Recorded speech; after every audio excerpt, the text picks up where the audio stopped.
భారతీయ railway దేశవ్యాప్తంగా ప్రతిష్టాత్మకంగా వందే భారత్ రైళ్లను తీసుకువచ్చింది. దేశవ్యాప్తంగా వివిధ నగరాల మధ్య ఈ సెమీ హైస్పీడ్ రైళ్లు దూసుకెళ్తున్నాయి. త్వరలోనే వందే భారత్ స్లీపర్ వెర్షన్ను పట్టాలెక్కించబోతోంది.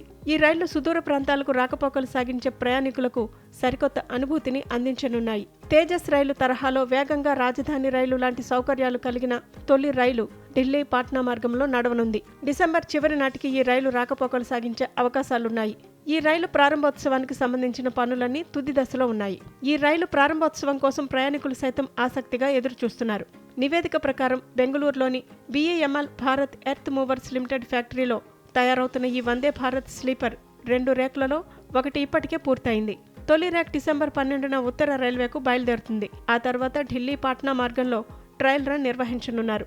ఈ రైలులో 16 కోచ్లు, 827 బెర్తులు ఉంటాయి.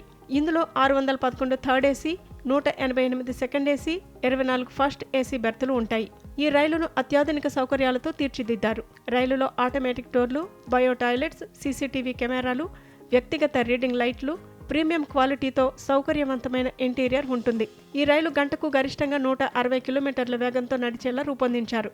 ఇందులో Kavach system, crash resistant structure వంటి అధునాతన భద్రతా టెక్నాలజీ అమర్చారు.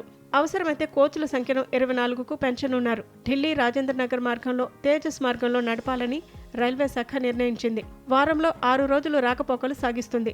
రైలు పాట్నా రాజేంద్ర నగర్ టెర్మినల్ నుంచి సాయంత్రం బయలుదేరి ఉదయం ఢిల్లీకి చేరుతుంది. నెలాఖరు నాటికి వందే భారత్ స్లీపర్ రైలును రెగ్యులర్గా నడిపేందుకు సన్నాహాలు చేస్తున్నట్లుగా దానాపూర్ డివిజన్ ధృవీకరించింది.